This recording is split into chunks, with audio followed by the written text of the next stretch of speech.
Hello and welcome to the Europe Conversation. I'm Stefan Grobe. Today's guest combines a foundational career in criminal and family law with extensive experience in Swedish and EU politics. She served as a member of parliament and then Minister for EU Affairs and Nordic Cooperation before joining the European Commission in 2024. Welcome, EU Commissioner for Environment, Water Resilience and a Competitive Circular Economy, Jessica Roswall. It's good to have you here, ma'am. Thank you very much for taking me. So that's a long title. I want to start with something particular, hazardous chemicals. Because more than 80% of European citizens are actively concerned about harmful chemicals in everyday products. You know the numbers. They are demanding a clean environment. Is the Commission hearing this call and taking it seriously? Absolutely we are. I am also concerned. I am one of these citizens who do care about how the chemicals that are hazardous is affecting me and the environment. Myself, during the Danish presidency, I took a PFAS test, so I also have, like most people, PFAS in my body. I am a mother and a grandmother. PFAS, we should explain, are the forever chemicals. It's the forever right? chemicals, yeah. Exactly. So, of course, I am concerned, and that is why we are taking action. At the moment, we are assessing, together with the European Chemical Agency. They are doing the assessment, and then we will take it further on how we can both tap the fluent to chemicals. I mean, how can we see that we can seek a ban for PFAS then in consumer products, but also the other part, which is also very important, how we can see that we can do the cleanup more efficiently and more cost efficiently. So absolutely, we are trying to stop the tap, if you may say so. You recently said you want to impose stricter restrictions. Yet Ursula von der Leyen has repeatedly refused to visit communities affected by forever chemicals. Do I detect a problem of messaging here? No, I mean, we are addressing the forever chemicals, but also other hazardous chemicals, or it can be pollution, whatever. I mean, we all deserve and we want to have clean water. So we're addressing both chemicals, but also micropollutants and other things. This is a core issue for me and for European citizens. Myself, I have done a lot of study visits around Europe, in different hotspots, also meeting people who have chemicals in their body or born polluted. 4 years ago, the Commission sought to push what was hailed at the time as the largest ever ban on toxic chemicals, but little has moved since then. Why is starting this process of regulating chemicals so difficult? I mean, I should not say start, because of course we have a regulation since 20 years. We call it the REACH regulation. I mean, it's a core regulation in Europe, and it's also very popular. It's been exported, if you may say, around the world, which has helped us. But with that said, we also know that there's some that needs to be modernized and it needs to be updated. Here, the forever chemicals is one, which we have taken into trying to address. It's not easy. It takes time. It's not like one chemical. It's thousands of chemicals. So it takes time to assess and also to discuss on where, because unfortunately we cannot just say skip the forever chemicals, because we need them also in different health products, in different digital solutions.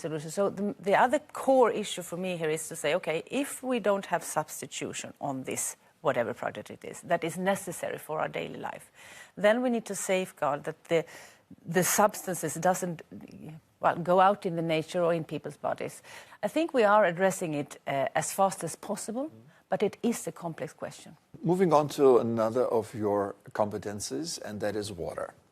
Europe's water resources are under growing pressures from droughts and extreme weather. We see that every year. Is the continent prepared for a future of water scarcity? Well, we can call it water bankruptcy, actually, in the world. Bankruptcy, you say? Yeah, I would say that is the situation that we need to address. I am the first commissioner with water in my title, even though it's long, as you say. But that is because we see that we need to take water as a political priority. We cannot take water for granted. That comes to all of Europe. Then, of course, we have different situations in Spain compared to Finland. But the fact is that we all have sometimes in Europe too little water, too much water, and we need to address that. And that is the situation. And yes, we are taking a lot of action. We put forward the water resilience strategy last year with a lot of actions, but now it's time to act. Yeah, you mentioned too much water. We can say that we have a problem of flooding here that comes regularly. The Commission itself has noted that 90% of disasters are related to water in the EU, and no EU country is spared. Last week, Belgium hosted a major EU disaster response exercise. How prepared are we to deal with this? Better than we used to be, but we need to continue. And I think that it is, and it's linked, I mean, sometimes it is floods, but sometimes it's droughts. Sometimes we have also wildfires. All these are connected in that way that we know they will come more often and be more severe. So we need to be more prepared. We also need to prevent these floods to happen. Of course, it's linked to climate change. It's linked to that we need to do more investments in nature. We need to have more nature-based solutions that functions like a sponge before floods will appear. So, I mean, I would say that our member states are more prepared because we have had some really serious floods the last years. The thing that is maybe new is that this is not something that's happened just every 20 years, 100 years or something. It's happening all over again, and that's why we need to address this. And it costs a lot of money for the European Union and the member states, and if we don't act and do these prevention measures, then it will cost more.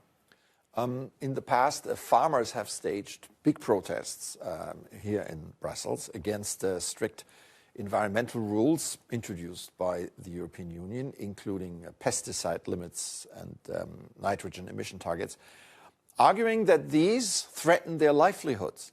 Now, did Brussels underestimate the impact of its green policies on rural communities? I mean, for me, the Green Deal is a growth strategy, inclusive growth strategy. And of course, farming is a part of that.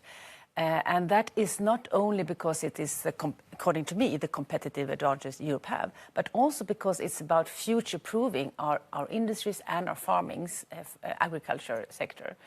And in this, we all see that back to water and the scarcity, back to that water scarcity affects the possibility to have production of food production, of course. So that is why we need to we cannot choose either environmental legislation or competitiveness, whatever that is, or growth. We need to do both. And that's a little bit my frustration, that we sometimes are in a discussion that you have to choose, and that is not possible. So we cannot do one without the other. Exactly. And that is why I think, for me, the farmers are a really important part of this, and they want to be the part of the solution because, of course, they see that water scarcity, whether it could be floods also, actually, then we will have a problem. And this is not only for our farmer industry, agriculture, it is also about Europe's security. Everything is linked, and this is what we need to do. But, of course, we need to explain why, and we need to have the tools. What about biodiversity? Can Europe realistically restore this while simultaneously expanding housing, industry, and renewable energy projects? Again, it's about the links. We need to understand that the risk of not investing in nature will come with an economic risk, but also with the security risk.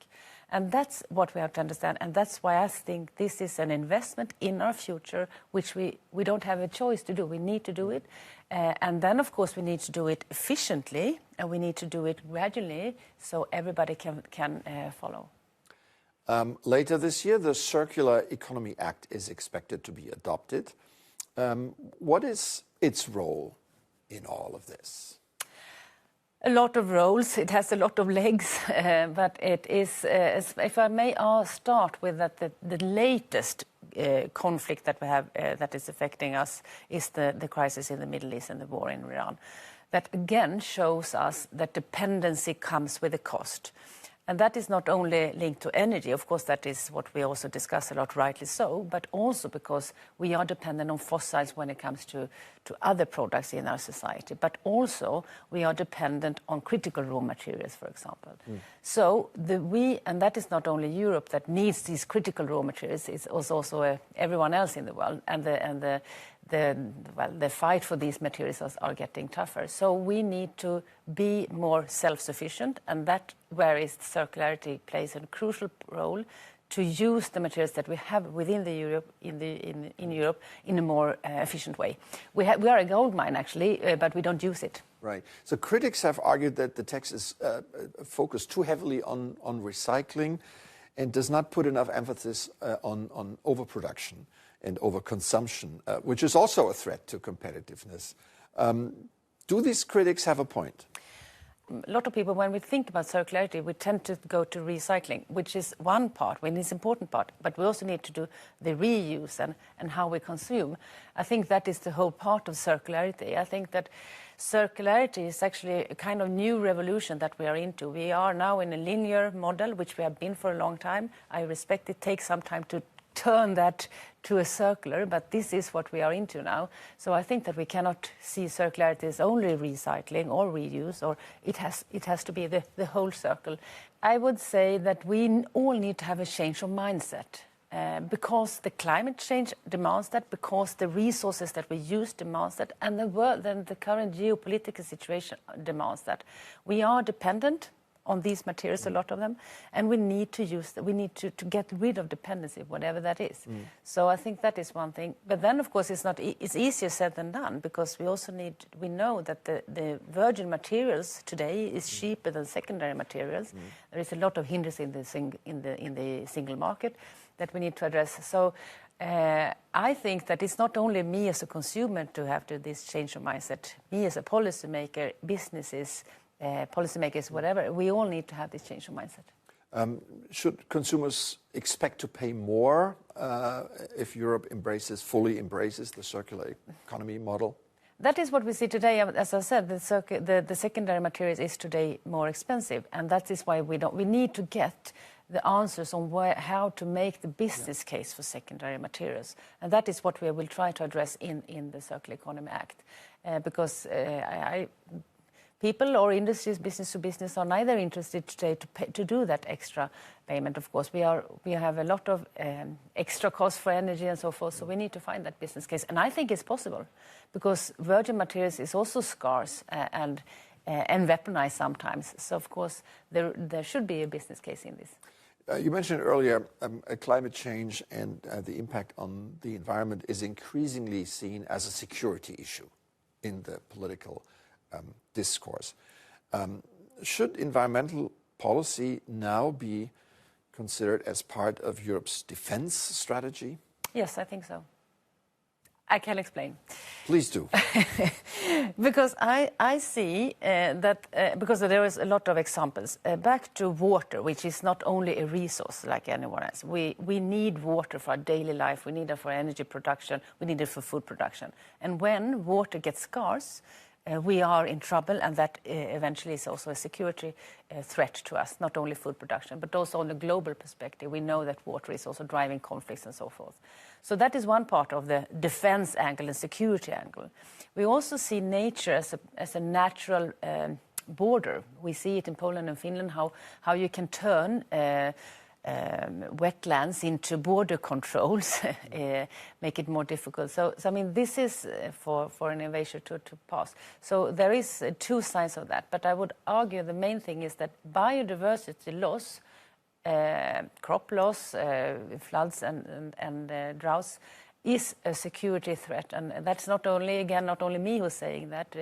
I very often now recently refer to the UK MI6 report that came out earlier this year, saying that natural degradation is the main threat for UK's national security, which of course is the same for a lot of other countries. Yeah, I'm still struggling to make sense of, we have people who are struggling with the cost of living on the one hand, and then we have environmental protection that remains a priority. how do we get people to sort of on board and embrace this? I mean, if I may go back to the first question you asked, this was that 80% of the people in Europe are putting hazardous chemicals as a top priority. That is the answer of the question. We want clean water, we want clean air, we need healthy soils. And that is one reason I think we need, and I'm not sure that it always has to cost more money. It's more doing things more efficiently, using new techniques, using AI, using digitalization. I think that is one part. The other part is that we today again see the dependencies cost. And that is something that me as a consumer at the end of the day is paying the price for. So we need to treat our environment, we need to get in a more sustainable way because that is the future proof. So of course we can discuss and we can put plaster of things at the moment, but that will only postpone the cost. The cost of doing nothing to prevent from flooding, to prevent for droughts, that is, or wildfires, that is costly and it will at the end of the day cost me as a consumer money. Okay, here's a tricky one. Which environmental target is Europe likely to miss? We are doing better when it comes to air pollution, for example, and less people are premature death in that, which is a good thing, but still we are not reaching the targets. Water quality, we have a target in the Water Framework Directive into 2027. Probably we are not going to reach that. Healthy soils, 80% of our soils are not in a good shape. So that is the brutal truth, which means that it's even more confirming what I say. We need to start investing in nature and seeing this an economic asset and a risk. The risk is to do nothing. That is what we are facing. If you meet your non-European colleagues, do you have the impression that everybody is on the same wavelength here?